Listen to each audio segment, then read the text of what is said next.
It's February 12th in downtown Ottawa. We've got another day at judicial pre-trials here, and I want to tell you a few things about how corrupt and how contempt our legal machine and monster has become. But before I get into that, I want to share a little story about my time in politics when I was the MPP for Lanark-Frontenac, and I was also the critic for the Attorney General, and I got to know many of the lawyers in the local bar.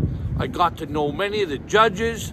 I also got to know the senior Crown attorney in Lanark at the time. Her name was Julie Scott, and we worked together on a number of different things to improve the justice system.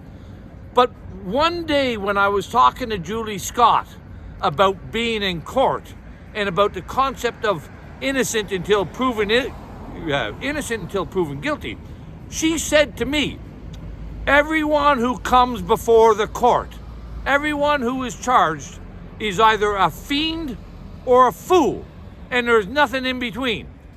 In her view, nobody was innocent. They were all guilty.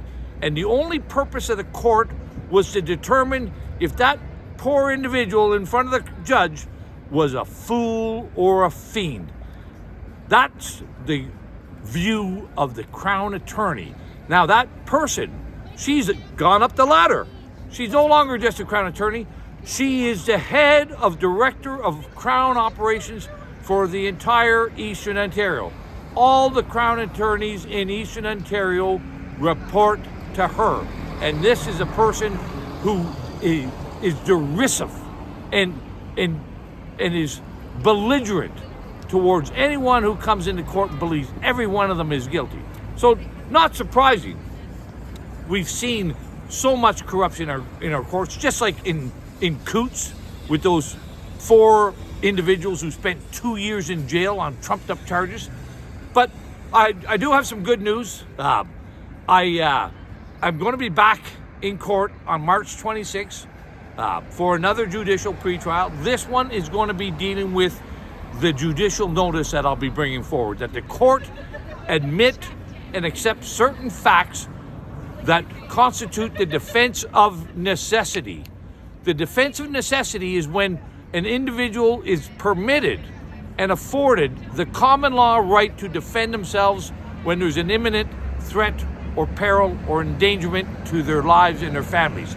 And of course, that's what we were protesting in Ottawa back in February 2022, that government mandates were threatening and endangering the lives and livelihoods of so many Canadians.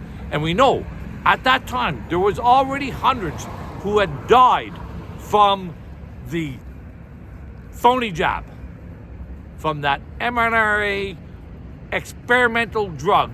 Many had already died before the Freedom Convoy. And our government was trying to coerce us and intimidate us into getting more of these deadly shots. So judicial notice will be on the deck. I did get agreement from the Crown today that the amicus counsel will have to undergo a screening process to ensure that they are not a COVIDiot and make sure that they do not have conflicts of interest. We also have so many things happening there today. And the Crown has now ceded that having a Mackenzie friend to provide some assistance and support to me in the court is not an unreasonable request. But the biggest thing, in April 26th, I begin to roll out the information that the Crown and the Ottawa Police and the Parliamentary Precinct Services collaborated to fabricate evidence against me that is not genuine, not authentic. They've tampered and they fabricated evidence against me, and that'll be on April 26th. So if you want to help out on all these O'Connor applications, these Stinchcombe applications, tremendous amount of work going on. Help us out at No More Lockdowns, and of course, make sure you help out so many other self-represented people and the independent media who are throwing the wrenches into this legal machine and monster. And it is the self-represented, it is the independent media who are going to bring this goddamn legal monster down onto its knees. Thanks for joining me. See me at No More Lockdowns, and I'll be back on March 26th for another round in the battle with the legal machine.